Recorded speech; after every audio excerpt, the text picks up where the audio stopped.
ये है CCN digital और आप देख रहे हैं CCN मंडला।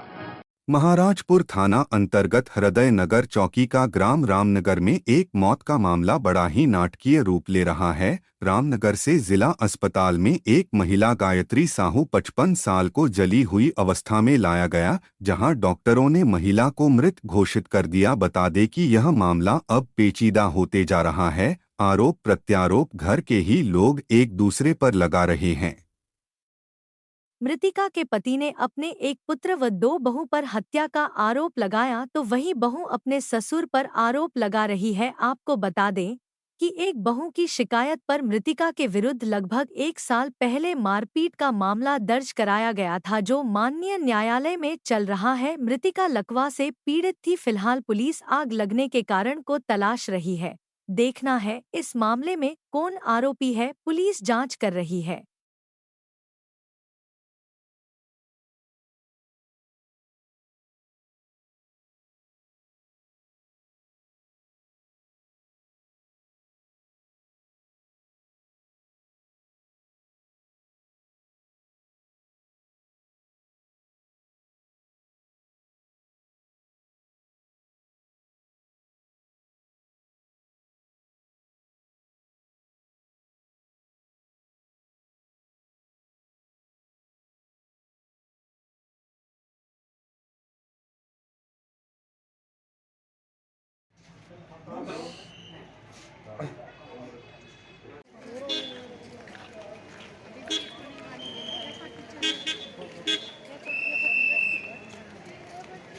क्या कैसी घटना घटी? मृतिका से क्या रिश्ता है आपका?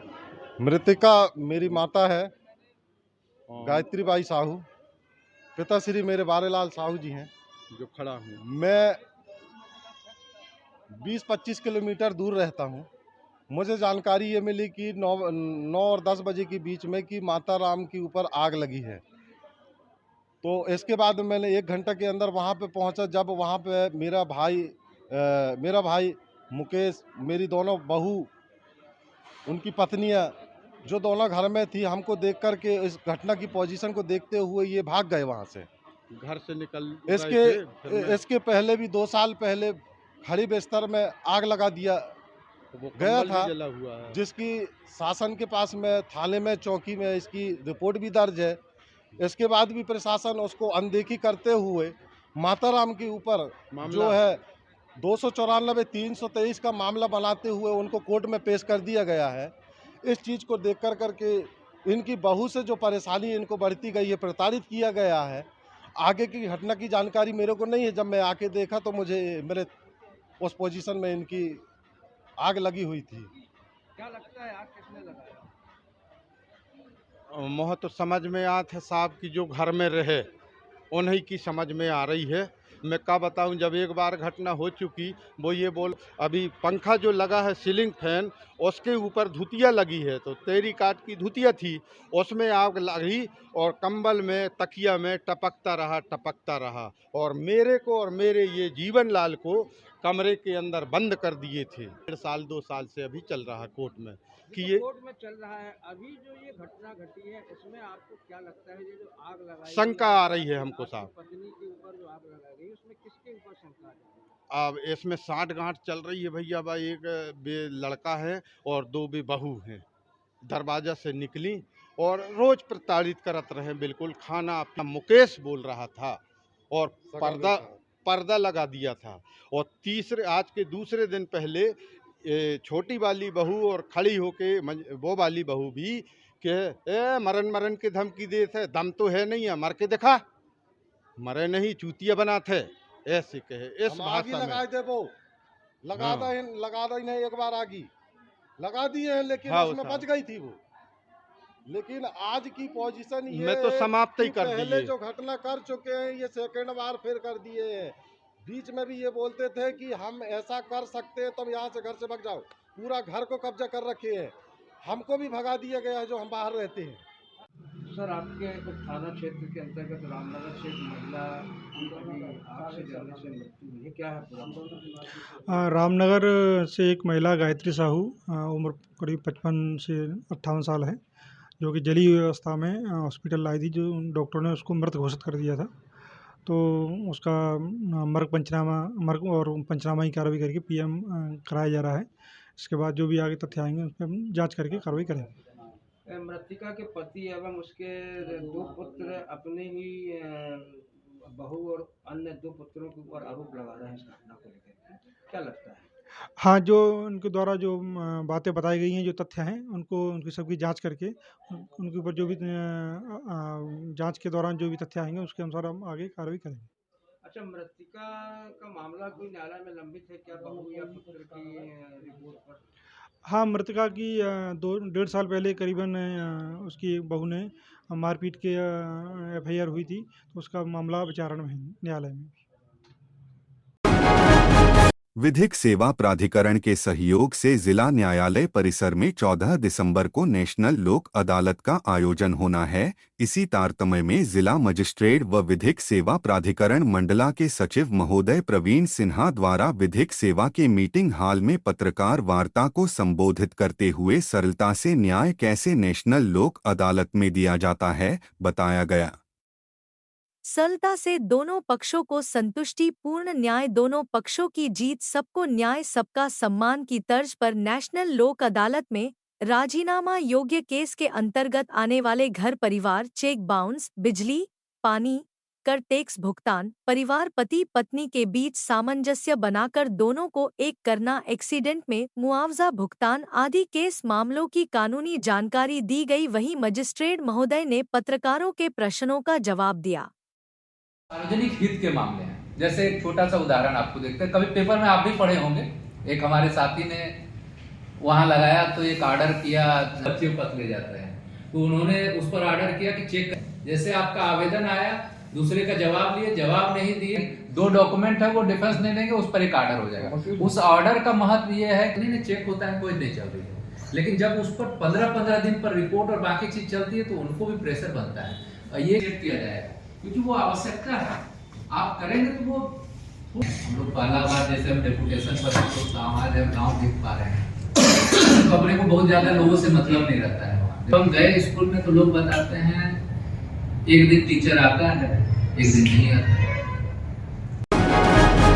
जेल ग्राउंड मंडला में वीरांगना आत्मरक्षा प्रशिक्षण शिविर का आयोजन हुआ, जहां कलेक्टर सोमेश मिश्रा, पुलिस अधीक्षक रजत सकलेचा, प्रमुख जिला के विभाग अधिकारी, समस्त मातृशक्ति व समाज सेवीगण व साधु संतों विद्वानों की उपस्थिति में वीरांगना आत्मरक्षा प्रशिक्षण शिविर में बालिकाओं को आत्मरक्षा, उनमें वैदिक संस्कार, पारंपरिक हथियारों को चलना सिखाना, ध्यान योग्य वेद के बारे में प्रशिक्षण दिया गया। यह शिविर काशी विश्वनाथ वैदिक गुरुकुल के निर्देशन में समस्त मातृशक्ति मंडला द्वारा आयोजित किया गया है। इस कार्यक्रम के मुख्य संचालक आचार्य भीमदेव, संचालक काशी विश्वनाथ वैदिक गुरुकुल व मुख्य प्रशिक्षक के रूप में आचार्य अभिलाषा जी, मुख्य प्रशिक्षिका आचार्य सत्यम जी मुख्य प्रशिक्षक रहे। इस शिविर का समापन काशी विश्वनाथ वैदिक गुरुकुल, जिलहरी घाट, ग्राम गाजीपुर, जिला मंडला में किया गया।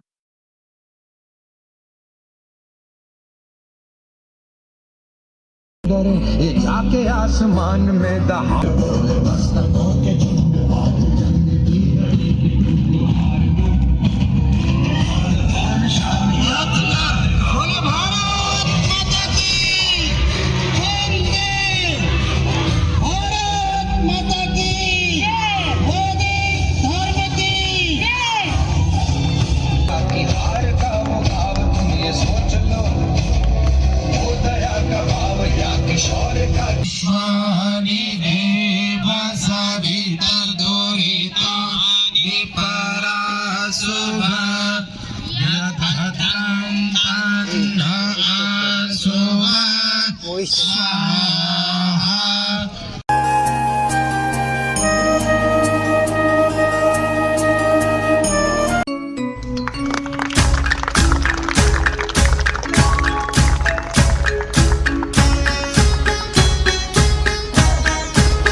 बिल्कुल।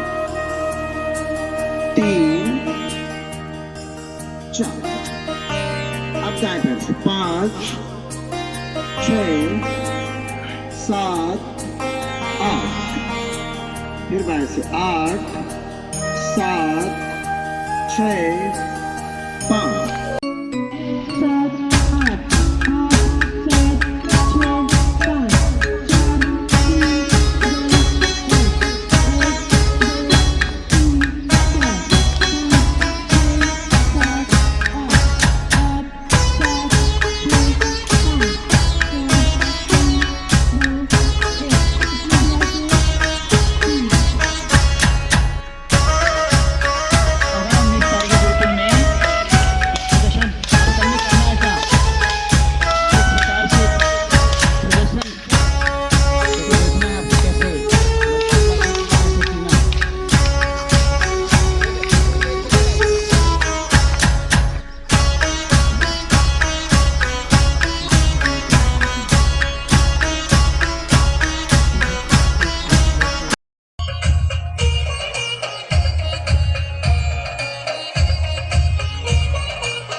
इसके बाद लाठी की वीरांगनाएं तैयार रहेंगी।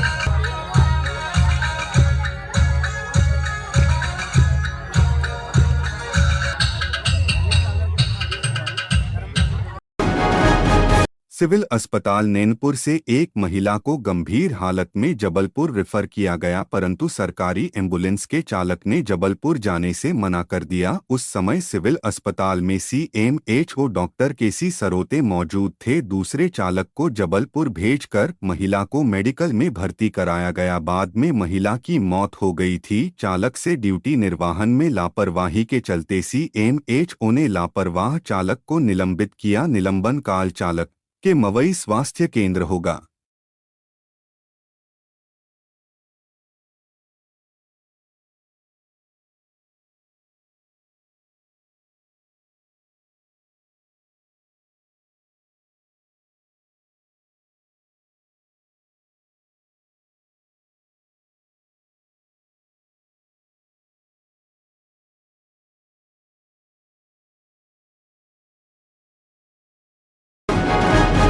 नेशनल हाईवे से लगी भूमि ग्राम खड़देवरी में बस स्टैंड बनाने की मांग को लेकर ग्रामीण जिला प्रशासन के सामने उपस्थित हुए। उन्होंने बताया कि 2.8900 रकबा की भूमि है, वहीं मंडला से दूरी 5 किलोमीटर है, जो बस स्टैंड के लिए उपयुक्त स्थान होगा। बता दें, मंडला बस स्टैंड के लिए प्रशासन भूमि की तलाश कर रही है, क्योंकि वर्तमान में शासकीय प्राइवेट बस स्टैंड शहर के हृदय स्थल में है। मंडला में अत्यंत भीड़ की स्थिति बनती है, हर समय जाम की स्थिति निर्मित होती है। स्थान की कमी के चलते हर समय यातायात में परेशानी हो रही है। इन्हीं सब कारणों के चलते ग्राम खड़देवरी के ग्रामीणों ने बस स्टैंड की मांग खड़देवरी में रखी है। वैसे भी ग्राम की दूरी अधिक नहीं, जिससे लोगों को असुविधा नहीं होगी व रोजगार के कुछ प्लेटफॉर्म भी बनेंगे। सर सबसे पहले आपका परिचय। मैं कन्हैया ठाकुर, पद्मी चौराहा क्षेत्र के हम लोग निवासी हैं और आज हम यहाँ पर जन सुनवाई में कलेक्टर साहब के पास आए हैं। जैसा कि सभी को मालूम है कि मंडला का जो बस स्टैंड है इस समय कंजस्टेड है और शासन चाह रहा है कि उस बस स्टैंड को किसी दूसरे अन्यत्र बड़ी जगह में बनाया जाए, जिसके लिए गाजीपुर तिंदनी में भी कुछ सर्वे वगैरह हुआ था, लेकिन वहाँ पर आपत्तियाँ आई हैं। तो हमारे इस क्षेत्र के लोगों ने एक खोज की है कि पद्मी चौराहा के पास जो खड़देवरी हलका है उस हलके में नेशनल हाईवे जो ओवर ब्रिज के पास में एक खसरा नंबर 415 एक भूमि है जो लगभग 7.5 एकड़ की है, जिसे जो है कोटवार को सेवा के रूप में दी गई है और वो शासकीय भूमि है। तो हम लोग की मांग ये है कि उस भूमि को अधिग्रहित कर लें और कोटवार को निर्धारित मानदेय दें और वहाँ पर अगर बस स्टैंड बनाएंगे तो बहुत अच्छा रहेगा, क्योंकि वहाँ पर से बालाघाट नेशनल हाईवे भी बनना निर्धारित हो चुका है और वहाँ से जबलपुर, मंडला, रायपुर, बमनी और आपका डिंडौरी, घनसौर सभी मार्ग जो है वहाँ पर वहीं पर रहेंगे और वो एक केंद्र बिंदु है वहाँ पर। तो हम लोगों ने ये मांग की है कि अगर वहाँ पर बस स्टैंड बनाया जाता है तो बहुत बेहतर होगा। यही मांग करने के लिए आज हम लोग यहाँ पर आए थे कि शासन का ध्यान आकृष्ट कराएं। आवेदन दिया आपने? आवेदन दे दिया। क्या बोले एसपी साहब ने? कलेक्टर साहब ने बोला ठीक है हम जांच करवाते हैं और प्रस्ताव देंगे। जिला प्रशासन के सामने बिजली की समस्या लेकर आए ग्राम पंचायत छिवला टोला पोसक ग्राम खुड़िया छापर टोला के ग्रामीणों ने बताया कि आज़ादी के बाद से आज तक उनके ग्राम में बिजली न हो है, जबकि आसपास बिजली है। बिजली न होने से सबसे अधिक पढ़ने वाले बच्चों को परेशानी हो रही, जो दूसरे ग्राम से मोबाइल चार्ज करके लाते हैं, रात्रि में उसी मोबाइल की लाइट से पढ़ाई कर रहे हैं। जंगल नजदीक होने से जहरीले जंतु हिंसक पशु का खतरा बना रहता है। कोई लाइट न होने से लगभग 200 परिवारों को भारी परेशानी से गुजरना पड़ रहा है। सर आप? खुड़िया, ग्राम खुड़िया, विकासखंड घुघरी। क्या समस्या लेकर आया? लाइट, हमारे मोहल्ला में लाइट नहीं है। मोहल्ला का क्या नाम है? छापर टोला खुड़िया। खुड़िया। कितने मकान होंगे वहाँ पे? 20 से 25। तो लाइट है ना शुरू से अभी तक आई नहीं है? गांव में लगा हुआ है लाइट, परंतु हमारे मोहल्ले में लाइट नहीं है। यानी मोहल्ले में ही 20-25 मकान है। हाँ। तो इसके लिए पहले भी आपने घुघरी में जो आवेदन दिए कितने बार हो गए? कई बार आवेदन दे चुके हैं, समथिंग 6-7 आवेदन दे चुके हैं वहाँ पर। अच्छा, तो उसमें सरपंच सचिव से संपर्क हुआ है आपका? हुआ है, वे लोग भी दे चुके हैं, परंतु अभी तक कुछ नहीं हुआ है। एमपीवी ने उस पर ध्यान नहीं दिया है आपका? अच्छा, ये अभी तक अपन ये अगर देख रहे हैं कि खुड़िया में जैसे राजीव गांधी बिजली परियोजना है या और भी परियोजनाएं चल रही हैं, इसके तहत कोई आए हैं वहाँ पे पोल वोल? नहीं आए हैं। गांव में तो लगा हुआ है, हमारे जस्ट मोहल्ले से लाइट गया हुआ है, परंतु हमारे मोहल्ले में लाइट नहीं है। अच्छा, तो अभी एमपीवी को आपने खबर की इस विषय में? दे चुके हैं। क्या कहते हैं जी? लगेगा थोड़ी टाइम लगेगा कह रहे हैं, कब तक लगेगा पता नहीं। अच्छा। 4-5 साल हो गए देते हुए। 5 साल से आप लोग परेशान हैं? यानी आवेदन देते परेशान हैं 5 साल से। बच्चों की पढ़ाई पे क्या असर होता होगा? का वो जो कुमार लोग बनाते हैं ना बुद्धिए, हाँ, उससे बच्चे लोग पढ़ाई करते हैं। अच्छा। या फिर मोबाइल चार्ज वार्ज कर लाते हैं, उससे फिर टार्च के माध्यम से। सोलर पैनल है गाँव में? नहीं है सोलर पैनल, वो भी नहीं है। आपका नाम? सरवन मसराम। ग्राम मोहगांव सिंगोधा ब्लॉक नारायणगंज के आवेदक पालक शिक्षक संघ व बच्चों के पालक ग्रामीणों ने बताया कि वर्तमान में ग्रामीण क्षेत्रों के स्कूलों में शिक्षकों का अटैचमेंट ट्रांसफर नीति के कारण ग्रामीण क्षेत्रों के शासकीय, माध्यमिक व हायर सेकेंडरी स्कूलों की शिक्षा व्यवस्था चरमरा गई है, जबकि परीक्षा की तारीखें नजदीक आ रही है और स्कूलों में शिक्षक नहीं है। बच्चे मध्याह्न भोजन के बाद बच्चे खेलते नजर आ रहे हैं। यही हाल शासकीय प्राथमिक शाला ग्राम मोहगांव ग्राम पंचायत सिंगोधा ब्लॉक नारायणगंज का है, जहां हर 2 माह में रेगुलर शिक्षक का दूसरे स्कूल में अटैचमेंट कर दिया जा रहा है। वर्तमान में कोई भी रेगुलर शिक्षक स्कूल में नहीं है। यह ट्रांसफर नीति मंडला एसी कार्यालय से संचालित हो रही है, जो बच्चों को अंधकार में धकेल रही है। पालकों ने कलेक्टर को आवेदन देते हुए स्कूल में रेगुलर टीचरों की मांग की है। आज आप लोग आए हुए हैं, किस गांव से हैं? ग्राम मोहगांव ग्राम पंचायत सिंगोधा विकासखंड नारायणगंज। क्या समस्या है? जी क्या समस्या? स्थायी टीचर नहीं हमारे यहाँ पे। स्थायी टीचर था लेकिन उसका ट्रांसफर और कहीं का कर दिया गया। कौन से स्कूल में? ये प्राथमिक शाला है, माध्यमिक शाला है? प्राथमिक शाला मोहगांव। प्राथमिक शाला मोहगांव में। तो प्राथमिक शाला सिंगोधा में है ना आपकी? जी, ग्राम पंचायत सिंगोधा के अंतर्गत ग्राम मोहगांव में प्राथमिक शाला। अच्छा जी, जिसका स्थायी टीचर जमुना सिंह प्रस्ते था। हाँ। उसको कहीं और अटैच कर दिया गया है। वहाँ शिक्षक विहीन होने के कारण उसको वहाँ ब्लॉक निवास में किया गया है, पाका टोला ग्राम पंचायत बिसौरा में। हमारे यहाँ एक भी स्थायी टीचर नहीं है। आई स्थायी आते हैं, 2 महीने कार्य करते हैं, फिर वे चले जाती हैं। 4 टीचर हो चुके हमारे यहाँ। यही समस्या है, हम बच्चों को स्कूल भी नहीं पहुँचाते। जब तक स्थायी टीचर नहीं आता ग्राम मोहगांव प्राथमिक शाला मोहगांव में, जब तक हम बच्चों को स्कूल नहीं पहुँचाएंगे। और यदि स्थायी टीचर नहीं आता तो हम हाईवे टेकरिया थाने के सामने पूरे बच्चों को रख लेंगे, चक्का जाम कर देंगे। जब तक स्थायी टीचर नहीं आएगा, जब तक हम स्कूल नहीं लगने देंगे। आप बताइए कि ये जो समस्या बनी हुई है, तो अभी इसके पहले आपने शिकायत कहाँ की थी? डीओ सर के पास भी गए, अपने शिक्षा अधिकारी अपने नारायणगंज ब्लॉक पे, वहाँ पे भी सुनवाई नहीं हुई। फिर यहाँ पे जन सुनवाई पे भी आए हैं, हेल्पलाइन में भी किए, लेकिन हेल्पलाइन में भी शिक्षा विभाग में जाइए जब सुनवाई होगी। तो इस कारण से यहाँ पे आए, तो यहाँ के जो सर लोग हैं वो लोग भी कुछ कोई निराकरण नहीं बात कर रहे हैं। ये किनके द्वारा हो रहा है ऐसा है? आपको कुछ है इसकी खबर की कि इसमें कौन इस पे क्या शंका है? आपको क्या लग रहा है इसमें? सर, मैं शिक्षा अधिकारी नारायणगंज गया तो बोला कि हमारा बस का बात नहीं है, एसी मंडला के द्वारा ट्रांसफ़र किया गया है, अटैचमेंट किया गया, उससे आप संपर्क कर लो। तो मैं आज पालक और ग्रामवासी के साथ में जिला कलेक्टर जनसुनवाई में आया, तो आवेदन भी दिया। तो बोले कि हम समझ लेंगे। कब तक समझ लेंगे सर? हमारा तुझे पूरा सत्र जा रहा है सर, हमारा यहाँ स्थायी शिक्षक। अच्छा, एसी साहब से आपकी बात हुई है? नहीं हो रहा सर, हम नहीं हो पा रहा है। अभी कलेक्टर महोदय ने बोले आवेदन दिए, बोला कि एसी साहब करेंगे। अभी कुछ दिन से ये ट्रांसफर की जो प्रक्रिया चली है, अटैचमेंट की प्रक्रिया शिक्षा विभाग में चली हुई है, टीचरों की चली हुई है। इसे देखकर क्या लग रहा है आपको कि क्या कारण है कि इस तरीके से जो शिक्षक उठा लिए जा रहे हैं स्कूलों से? सर, वो तो मेरे ख्याल से है कि अभी भर्ती हो ही नहीं रहा है शिक्षक का। अतिथि है तो अतिथि के तो हम नहीं मानते सर। जब तक मुखिया नहीं होता, बिना मुखिया के तो घर चलता नहीं सर। हाँ। ऐसे हम चाहते हैं कि एक कम से कम 2 टीचर की आवश्यकता। 21 बच्चे हैं सर हमारे प्राथमिक शाला मोहगांव में। कम से कम 1 टीचर स्थायी चाहिए और 1 अतिथि भी रहेगा, चल जाएगा। ट्रांसफर की नीति ही नहीं है सर। क्या चाहते हैं आप?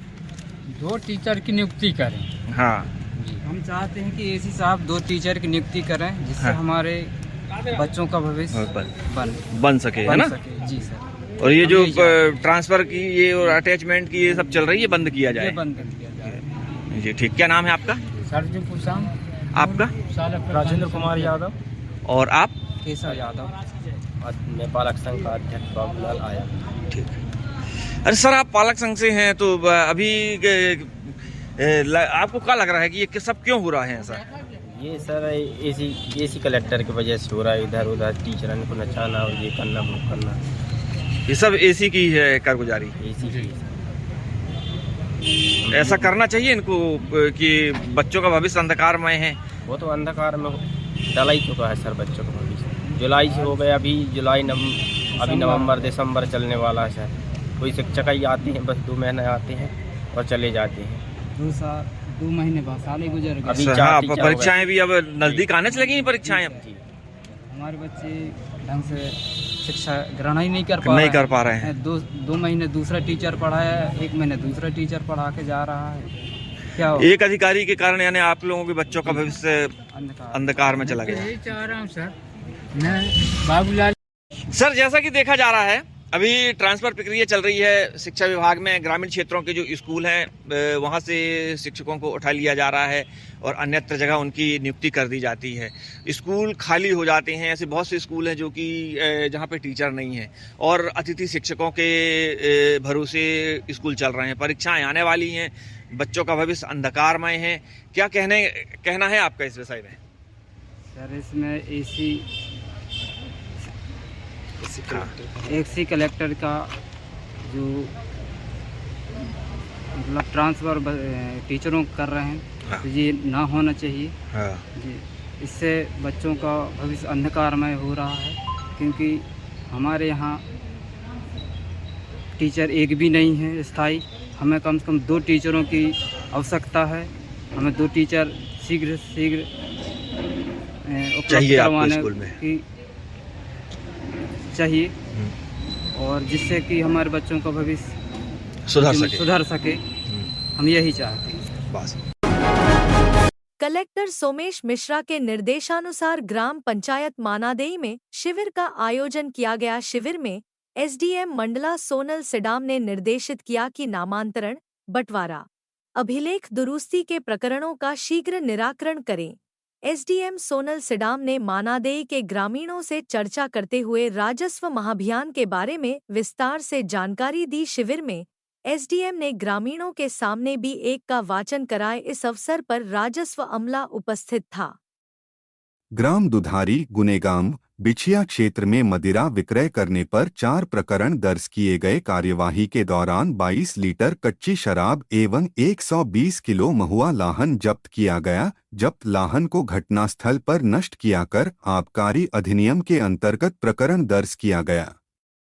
कार्यवाही में आबकारी अमला उपस्थित था। कलेक्टर सोमेश मिश्रा एवं पुलिस अधीक्षक रजत सकलेचा ने काशी विश्वनाथ वैदिक गुरुकुल के तत्वाधान में 11 कुंडीय महायज्ञ व वीरांगना आत्मरक्षा प्रशिक्षण कार्यक्रम में सहभागिता की। कलेक्टर सोमेश मिश्रा ने कहा कि वैदिक गुरुकुल तथा आर्य समाज वैदिक परंपराओं से समाज से नागरिकों को जोड़ने का प्रयास कर रही है, जिससे पाश्चात्य संस्कृति की तुलना में वैदिक संस्कृति प्रसारित हो सके। कलेक्टर सोमेश मिश्रा ने बीईओ कार्यालय से सेवानिवृत्त हुई दुलारी बाई भांडे को कलेक्टर कार्यालय में पीपीओ वितरित किया गया। उन्होंने सेवानिवृत्त शासकीय सेवक दुलारी बाई से कहा कि स्वस्थ रहें एवं अपने परिवार के साथ समय बिताएं। कलेक्टर ने भावी जीवन की शुभकामनाएं देते हुए सेवानिवृत्ति के बाद भी जिला प्रशासन द्वारा हर संभव मदद की बात की। कलेक्टर श्री सोमेश जिला योजना भवन में सीएम हेल्पलाइन प्रकरण और रात्रि चौपाल कार्यक्रम की समीक्षा बैठक में कहा कि सीएम हेल्पलाइन के प्रकरणों का निराकरण सर्वोच्च प्राथमिकता से करें, जिससे प्रदेश में जिले की ग्रेडिंग स्तर में सुधार हो सके। उन्होंने सभी विभाग प्रमुखों को निर्देशित किया कि शिकायतकर्ताओं से संपर्क कर सीएम हेल्पलाइन के प्रकरणों का निराकरण संतुष्टिपूर्वक दर्ज करें। सीएम हेल्पलाइन की शिकायतों को निर्धारित समय सीमा में सभी विभाग प्रमुख अटेंड करें। कलेक्टर श्री सोमेश मिश्रा के निर्देशन में कार्यपालन यंत्री ग्रामीण यांत्रिकी सेवा विभाग संभाग 2 श्री पीके कुशमारे ने ग्राम पंचायत इंद्री और ग्राम पंचायत तेंदुआ बमहनी जनपद पंचायत नैनपुर के अमृत सरोवर का निरीक्षण किया। उन्होंने अमृत सरोवर में ग्रामीणों के निस्तार के लिए जल संरक्षण करने को कहा, जिससे ग्रीष्मकाल में ग्रामीणों को निस्तार हेतु जल के लिए भटकना न पड़े और अमृत सरोवर में जल संरक्षण होने से भूमिगत जल स्तर बेहतर बना रहे। निरीक्षण के दौरान जिला एवं जनपद स्तरीय अधिकारी मौजूद थे। कलेक्टर श्री सोमेश मिश्रा के निर्देशन में कृषि विज्ञान केंद्र मंडला के द्वारा ग्रामीण कृषि कार्य अनुभव RAWE का प्रशिक्षण कार्यक्रम कार्यालय उपसंचालक पशु एवं डेयरी विभाग कृत्रिम गर्भाधान प्रशिक्षण संस्थान मंडला में संपन्न हुआ। उपसंचालक पशु चिकित्सा विभाग डॉ US तिवारी ने बताया कि प्रशिक्षण कार्यक्रम में कृत्रिम गर्भाधान के संबंध में विस्तार से जानकारी दी गई। कृत्रिम गर्भाधान के लिए पशुओं का चयन तथा सावधानियां बरतने के बारे में भी बताया गया। सिविल सर्जन सह मुख्य अस्पताल अधीक्षक जिला मंडला ने बताया कि श्रेयांश विश्वकर्मा पिता प्रमोद विश्वकर्मा उम्र 4 वर्ष निवासी ग्राम मागावली थाना बिछिया गत दिवस बाइक से गिरने के कारण दाहिने हाथ की उंगली कटकर लगभग अलग हो गई थी। जिला चिकित्सालय मंडला में श्रेयांश विश्वकर्मा को इमरजेंसी ऑपरेशन हेतु OT में लिया गया और उसका जिला चिकित्सालय में सफलतापूर्वक ऑपरेशन किया गया। कलेक्टर श्री सोमेश मिश्रा की अध्यक्षता में सामाजिक समिति के अध्यक्षों के साथ माहिष्मती घाट में पंचचौकी महाआरती के संबंध में बैठक आयोजित की गई। बैठक में कलेक्टर श्री सोमेश मिश्रा ने कहा कि सामाजिक समितियां माह में एक दिन निर्धारित करते हुए पंचचौकी महाआरती को सुचारू रूप से संपन्न कराएं। जिला प्रशासन का असहाय जरूरतमंद लोगों के प्रति संवेदनशीलता का एक और उदाहरण मंगलवार को सामने आया, जब जनसुनवाई में अपना आवेदन लेकर पहुंचे सुरंजना परते व सुखलाल परते। सुरंजना को श्रवण यंत्र मिला, सुखलाल को बैसाखी व साइकिल मिली। दोनों बहुत खुश हैं। दोनों ने ही कलेक्टर महोदय का धन्यवाद किया। ऐसे असहाय लोगों की लगातार सहायता जनसुनवाई में हो रही है।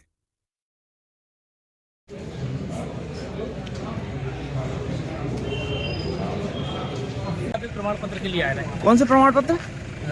दिव्यांग प्रमाण पत्र। दिव्यांग प्रमाण पत्र, तो इनको लेके वहाँ गए, मिल गया? हाँ, इनको मिल गया, ये मिल गया।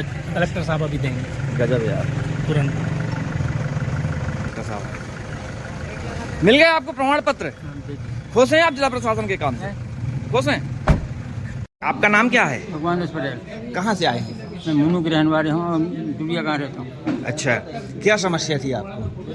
अपांगा हुए हम, गिर गए थे आप। हाँ। तो अभी आपको कलेक्टर साहब के द्वारा जो प्रदान किया गया, क्या किया गया?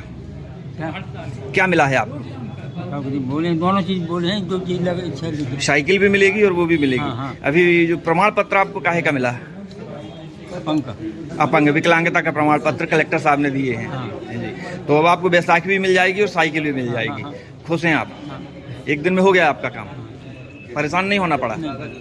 चलिए, क्या कहेंगे जिला प्रशासन को? धन्यवाद देंगे, उपान देंगे। हाँ। मंडला में सहकारिता कर्मचारियों के चुनाव कार्यालय लिम्स केहरपुर महाराजपुर प्रांगण में बुधवार को संपन्न हुए, जहां डिंडोरी से चुनाव प्रभारी अमित दुबे ने चुनाव कराया। जिले भर के 472 सहकारिता कर्मचारियों में कुल 123 कर्मचारी उपस्थित हुए। जिला अध्यक्ष के लिए कृष्ण कुमार ठाकुर व सुनील जैन आमने सामने रहे। विधि अनुसार वोटिंग प्रक्रिया की गई, जिसमें कृष्ण कुमार को 38 वोट मिले, सुनील जैन को 85 वोट प्राप्त हुए। सुनील जैन जिला सहकारिता कर्मचारियों के नेता चुने गए हैं। भोला राय को प्रदेश प्रतिनिधि निर्विरोध चुना गया। जिला उपाध्यक्ष के लिए छोटे लाल यादव व धर्मेंद्र ठाकुर को सर्वसम्मति से उपाध्यक्ष बनाया गया है। चुने हुए कर्मचारियों को बधाई देने के लिए एन.के. कोरी जिला सहकारी केंद्रीय बैंक मर्यादित मंडला महाप्रबंधक स्वयं उपस्थित हुए। सभी कर्मचारियों ने चुने हुए कर्मचारियों को फूल माला पहनाकर मिठाई खिलाकर बधाई दी। और एक प्रदेश अध्यक्ष के लिए होना है, प्रदेश प्रतिनिधि के लिए होना है ना। तो आप लोग सब सम्मत हो जाओ कि अपना पुराने संगठन चलना है कि नया चुनना है, तो आप लोगों की सहमति से सब काम होगा। तो आप लोग 10-15 मिनट में विचार विमर्श कर लें एक दूसरे से, और फिर यहाँ बताएं कि भाई क्या करना है आगे। सभी से निवेदन है कि आपसी सहमति बना लें, किसे अध्यक्ष चुनना है, किसे प्रदेश प्रतिनिधि चुनना है, यह आपके ऊपर निर्भर करता है। 15-20 मिनट, आधा घंटा, जो समय आप लेना चाहें वो आपके पास है। आप सहमति बना लें और फिर एक नाम दे दें कि ये फलाने फलाने जो है हमारे जिलाध्यक्ष होंगे और फलाने फलाने प्रदेश प्रतिनिधि होंगे। उनके नाम की घोषणा फिर मैं यहाँ से कर दूंगा। और अगर कोई और इच्छुक हो चुनाव लड़ने के या ऐसा कुछ भी, तो वो भी हो सकता है। नियोजन पत्र मेरे पास रखे हैं, आप ले लें। पुनर्गठन के लिए एकत्र हुए हैं। सभी लोग संघ निरंतरता से कर्मचारी हितैषी समस्याओं के लिए आगे बढ़े। ऐसा एक कर्मचारी हितैषी मूल मंशा को लेकर के संघ के पुनर्गठन के लिए सब कर्मचारी आज पुनर्गठन को लेकर के यहाँ एकत्र हुए हैं। और हमारे अलग अलग कैडर में सहकारिता विभाग में चौकीदार से लेकर के प्रबंधक तक जो कैडर है, निचले कर्मचारी से लेकर के लैंस स्तर पर जो ऊपर के पायदान के अधिकारी कर्मचारी हैं, उनकी समस्याओं को लेकर के जो अनवरत रूप से प्रशासनिक दबाव बना करके हमारी जो छोटी बड़ी समस्याएं हैं, सबसे बड़ी समस्याओं के रूप में जो हमारे सामने उभर करके आ रही हैं, विक्रेताओं के ऊपर घटी के जो आपराधिक प्रकरण दर्ज हो रहे हैं। दूसरा, मानदेय को लेकर के जो विसंगतियां हैं, किसी भी लैंप्स में अभी भी देखो कनिष्ठ विक्रेताओं के नाम से 6,000 रुपए मानदेय दिया जा रहा है, जबकि समिति प्रशासन स्तर से 10,500 के मानदेय का उल्लेख है। 3,000 रुपए अलग से प्रशासनिक कैडर से जो पैक्सों को मिलना है। कोरोना काल में विक्रेताओं के द्वारा जो राशन वितरण कराया गया, उसका 1/3 देने का है। ऐसे स्थानीय स्तर की समस्याएं हैं जो एआर स्तर पर सुनिश्चित की जा सकती हैं, जो हमें प्रशासनिक दबाव बना करके हमें प्रशासन के अधिकारियों से कर्मचारियों के हितों के लिए हल करानी होगी।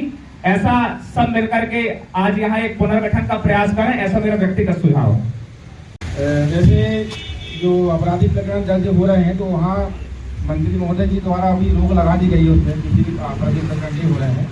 और रही 3000 की बात, तो अभी नागरिक स्तर पर अटका हुआ है, पैसा समितियों को बराबर नहीं हो रहा है, तो जैसे ही मिलेगा तो वो सभी को वितरण होगा उसमें के बारे में।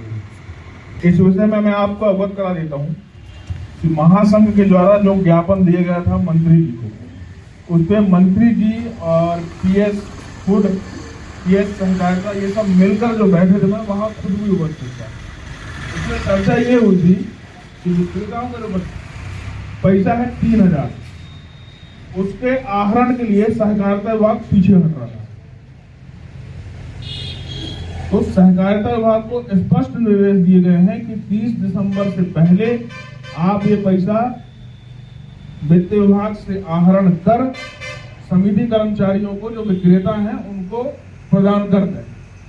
अन्यथा की स्थिति में ये पैसा लैप्स किया जाएगा और जो 3000 रुपए की राशि है पर विक्रेता, वो सहकारिता विभाग को देनी पड़ेगी।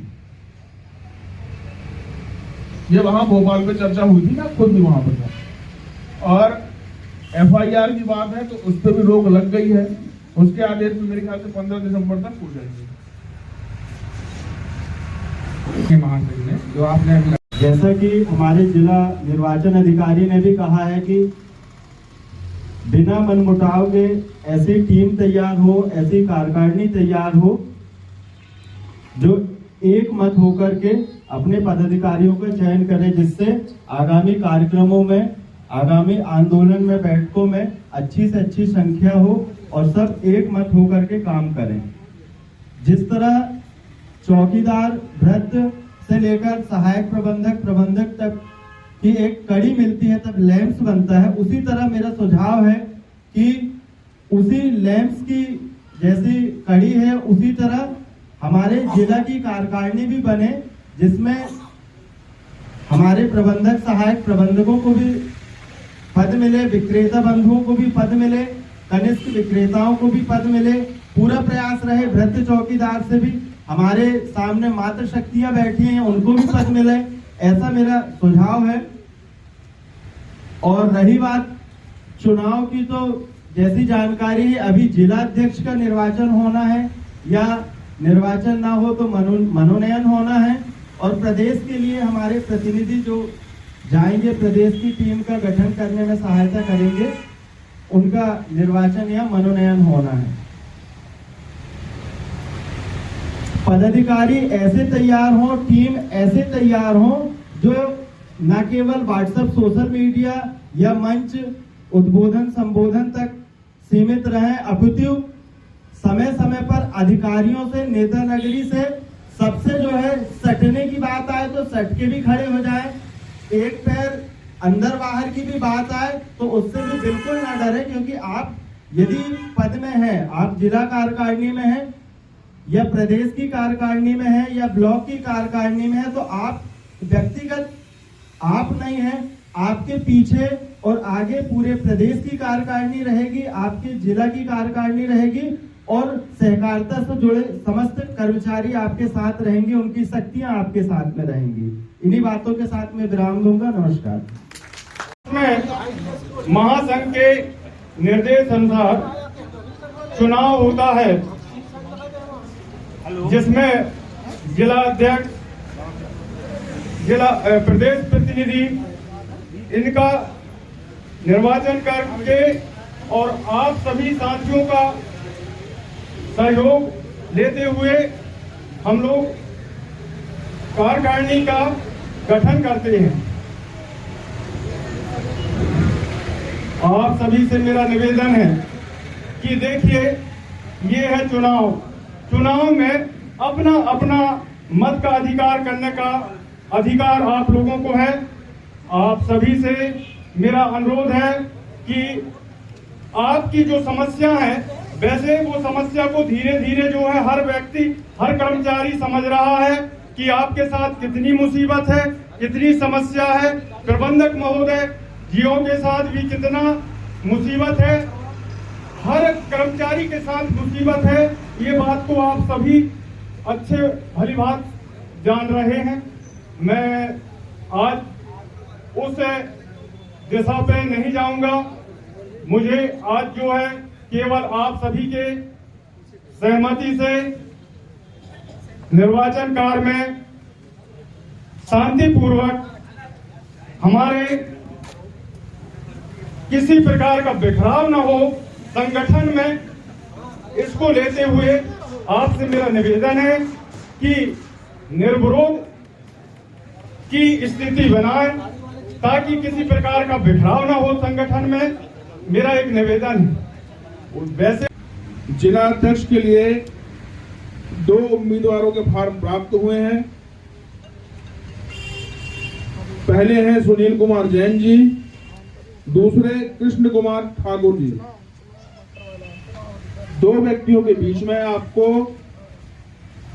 मतदान करना है। हमारे द्वारा जारी पर्ची जो है आपको दी जाएगी। उस पर्ची में अपने उम्मीदवार का नाम लिखकर उसे मोड़कर इस डिब्बे में डाल दें। साइन जरूरी नहीं है, वो हमारे साइन होंगे उसमें। वो पर्ची तभी वैध होगी। अगर पर्ची में हमारे साइन नहीं है तो वो वैध है ही नहीं। हमारे प्रदेश प्रतिनिधि रहेंगे भोला राय जी। बहुत बहुत धन्यवाद सभी कर्मचारियों का। अपने प्रतिनिधि का नाम डालना है और स्पष्ट हो, काट छाट ना हो उसमें। एक बार आपको लिखना है, चाहे कृष्ण कुमार ठाकुर लिख दें या सुनील कुमार।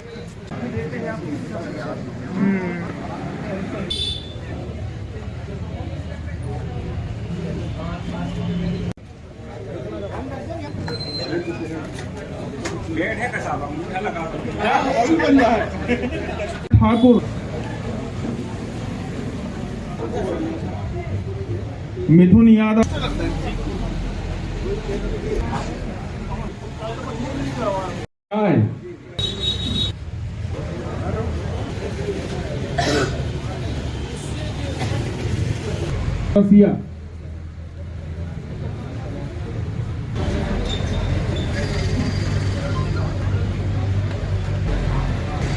सुखचरण पर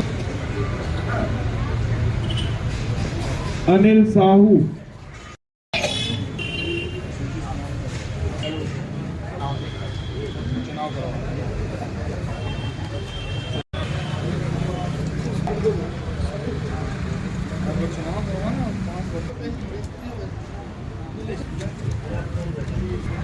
अरे मैं बोला था सुबह आएगा जल्दी।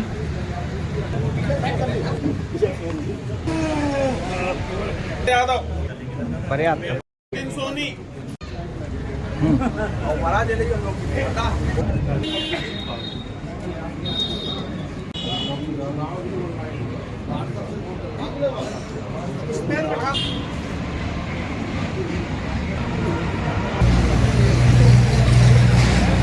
कृष्ण कुमार ठाकुर,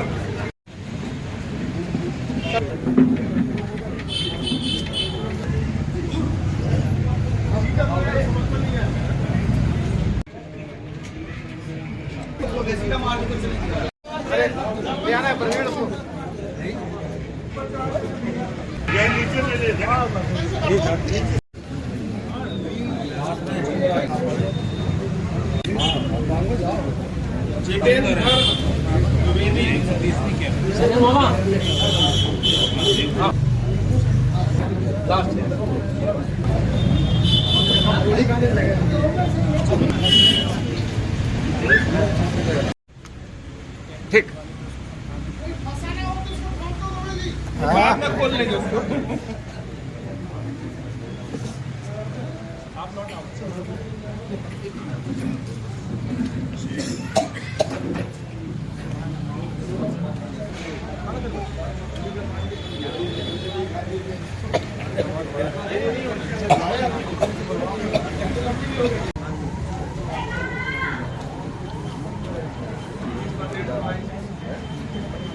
टोटल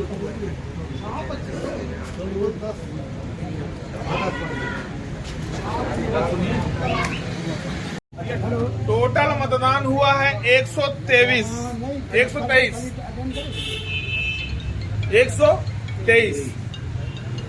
इसमें कृष्ण कुमार ठाकुर जी को मिले हैं 38 और श्री सुनील कुमार जैन जी को मिले हैं 85। सुनील भाई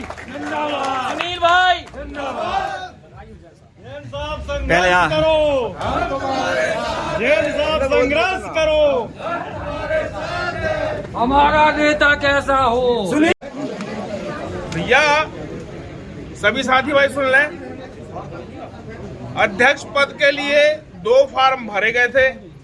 पहला श्री कृष्ण कुमार ठाकुर जी के द्वारा, दूसरा श्री सुनील कुमार जैन जी के द्वारा, जिसमें से श्री कृष्ण कुमार ठाकुर जी को 38 मत मिले हैं, 38, श्री सुनील कुमार जैन जी को 85 और प्रदेश प्रतिनिधि के रूप में श्री भोला राय जी, लील चंद राय निर्विरोध निर्वाचित हुए हैं।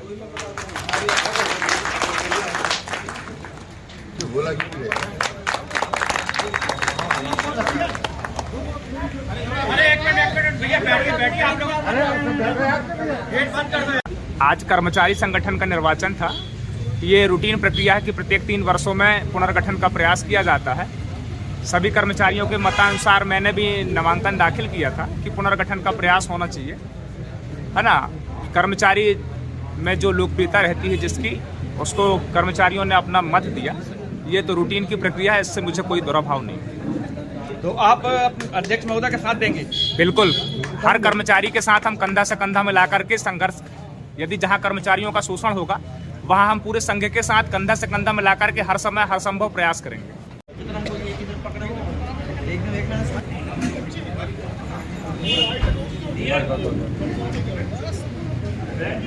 भैया श्री सुनील कुमार जैन जी को आपके जिला अध्यक्ष के पद पर मनोनीत किया जाता है।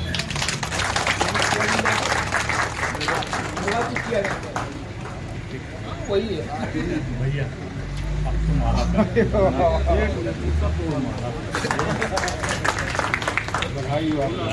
श्री भोला राय जी,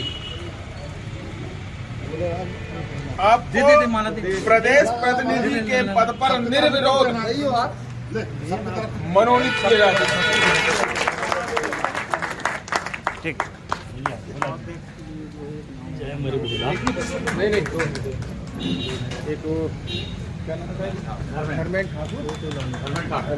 ठाकुर जी वरिष्ठ उपाध्यक्ष मनोनीत किए जाते हैं।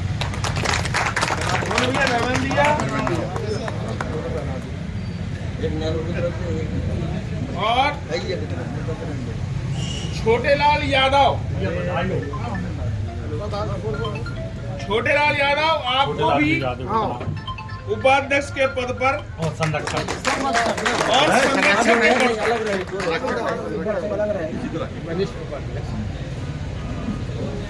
भी अलग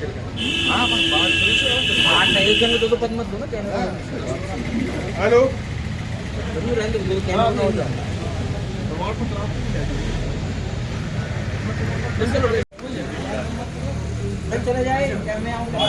श्री धर्मेंद्र ठाकुर को मंडला सहकारी समिति कर्मचारी महासंघ के जिला उपाध्यक्ष के वरिष्ठ जिला उपाध्यक्ष के पद पर मनोनीत किया जाता है। और श्री छोटेलाल यादव, इनको भी उपाध्यक्ष के पद पर मनोनीत किया जाता है।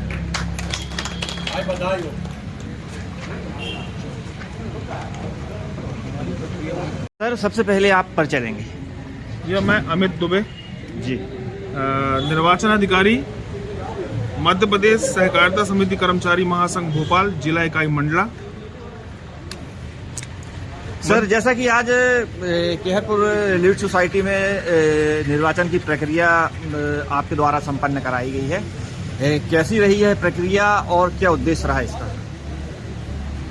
कर्मचारियों के हित को देखते हुए जो भी व्यक्ति कार्य करेगा उसे कर्मचारियों ने चुना है। मेरे द्वारा यह चुनाव निर्वाचन जो है संपन्न कराया गया। मध्य प्रदेश सहकारिता समिति कर्मचारी महासंघ भोपाल के निर्देशानुसार मुझे जिला मंडला का निर्वाचन अधिकारी नियुक्त किया गया था। इसी तारतम्य में जिलाध्यक्ष के लिए 2 फॉर्म प्राप्त हुए थे, एक कृष्ण कुमार ठाकुर और दूसरा श्री सुनील कुमार जैन जी के द्वारा। दोनों के बीच में सभी कर्मचारियों के बीच मतदान की प्रक्रिया कराई गई। सभी कर्मचारियों के द्वारा अपने मत का प्रयोग किया गया। इसके पश्चात मतों की गिनती की गई।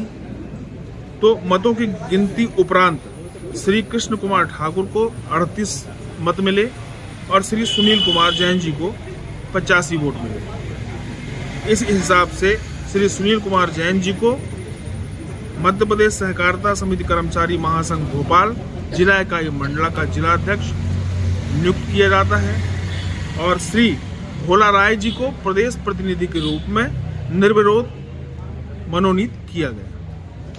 सर, जैसा कि चुनावी प्रक्रिया होती है, यह प्रक्रिया लैंप्स या सोसाइटी या संगठन के द्वारा होती है या ऊपर से कुछ आदेश होते हैं इसके आदेश निर्वाचन कार्यालय से भी होते हैं। निर्वाचन कार्यालय जो है, क्या होता है कि हमारा जो कर्मचारी महासंघ है, इसका रजिस्ट्रेशन होता है। समय समय पर इसके द्वारा निर्वाचन कार्यालय के द्वारा निर्देश जारी किए जाते हैं चुनाव का। 3 वर्ष में एक बार यह चुनाव करवाया जाता है। निर्वाचन कार्यालय से महासंघ को एक व्यक्ति वहाँ जो है निर्वाचन अधिकारी, प्रदेश निर्वाचन अधिकारी के रूप में नियुक्त किया जाता है। फिर वह प्रत्येक जिले में एक निर्वाचन अधिकारी नियुक्त करता है, जिसके द्वारा यह पूरी चुनावी प्रक्रिया कराई जाती है जिलों में। सर, संगठन के चुनाव हुए हैं जिसमें आप उपाध्यक्ष चुने गए हैं। क्या कार्य करेंगे आप संगठन के लिए और क्या योगदान आपका रहेगा? देखिए, हमारे मध्य प्रदेश महासंघ के आदेश अनुसार आज जो है चुनाव हुआ, चुनाव संपन्न हुआ शांतिपूर्वक, जिसमें सभी कर्मचारियों ने हमें अपना उपाध्यक्ष पद का जो है प्रभार सौंपे हैं, इसलिए कि कर्मचारियों के हित के लिए, कर्मचारियों की समस्या का निदान करने के लिए और शासन प्रशासन में अपना हक की लड़ाई के लिए हम लोगों को उपाध्यक्ष पद का जो है भार सौंपा है। तो यह निर्वहन आपके द्वारा किया जाएगा? जी, मैं सत्य निष्ठापूर्वक कर्मचारियों के हित में काम करूंगा, यही मेरा कहना है। सर्वप्रथम तो हमारे जिला निर्वाचन अधिकारी जिनको महासंघ भोपाल ने नियुक्त किया था, श्री दुबे जी को बहुत बहुत बधाई कि उनके मार्गदर्शन में यह मतदान और मनोनयन बिना किसी विवाद के निर्विवाद संपन्न हुआ। रही बात हमारे कर्मचारी संघ की, तो कार्यकारिणी है, जिलाध्यक्ष और जिला के 2 उपाध्यक्ष हैं। मुझे उपाध्यक्ष के पद पर नियुक्त किया गया है। यह प्रक्रिया बढ़ते बढ़ते भोपाल तक जाएगी और हमारे प्रदेश अध्यक्ष भी बहुत जल्द नवनियुक्त होने की तैयारी में है। जैसे ही नवनियुक्तियां हो जाती हैं, जिला की है, तो शीघ्र ही हम बैठक करके आगामी कार्यक्रमों और जो भी कर्मचारियों की समस्याएं हैं उसके समाधान के लिए किस तरह से हम नेताओं से, हमारे जनप्रतिनिधियों से, हमारे अधिकारियों से संपर्क करके उन समस्याओं का समाधान कर सकें और कुछ समस्याएं हो सकता है आपस में निर्विवाद रूप से हो जाए, समापन हो जाए उसका, इस तरह पूरा प्रयास रहेगा। सर, प्रदेश प्रतिनिधि का पद आपको दिया गया है, चूँकि बड़ा पद है, बड़ी जिम्मेदारी है और देखा जा रहा है कि जो सहकारी कर्मचारी हैं उनकी मांगें भी बहुत हैं और बहुत समय से मांग चली आ रही है।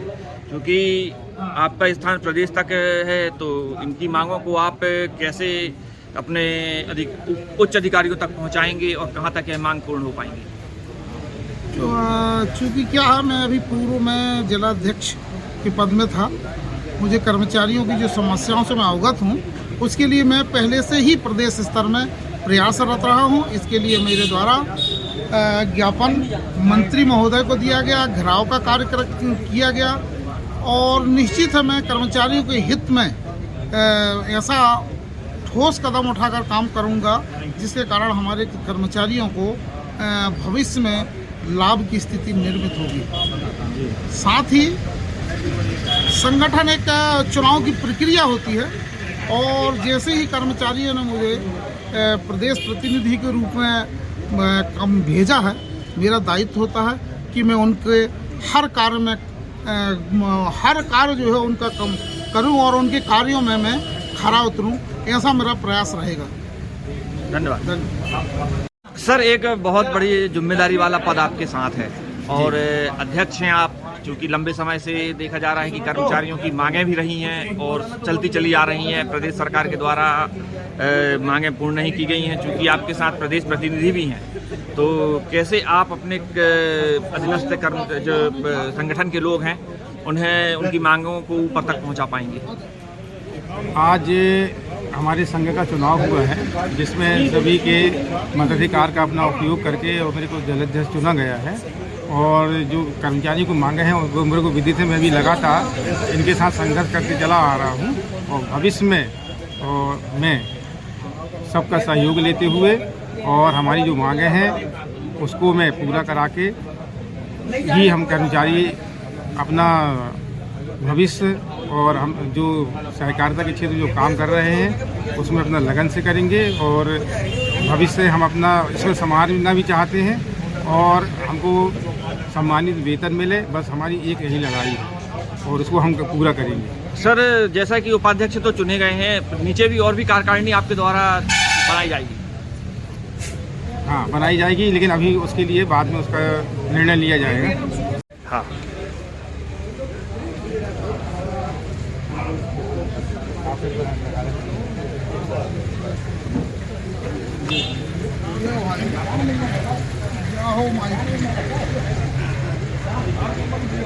आ जाओ भाई, ज़्यादा जल्दी आओ और इसके बाद जो है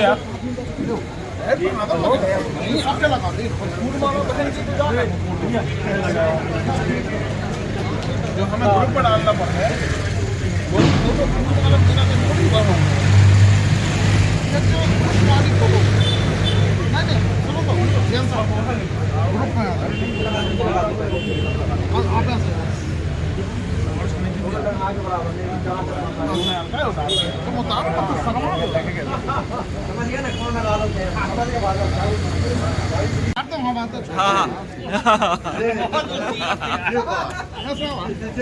हाँ जी जी, ठीक ठीक ठीक।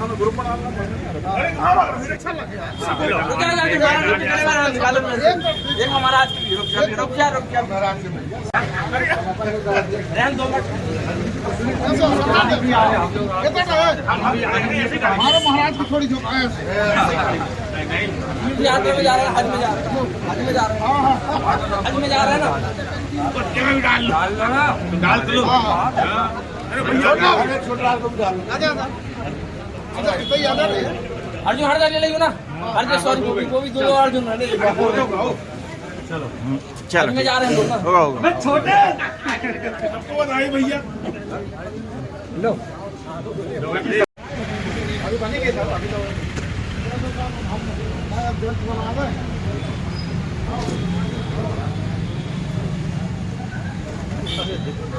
पहले मैं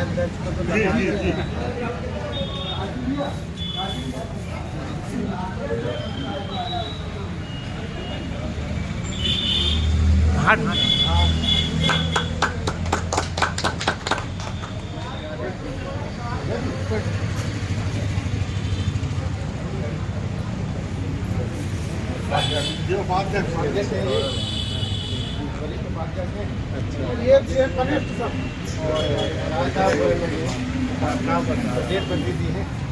ठीक है।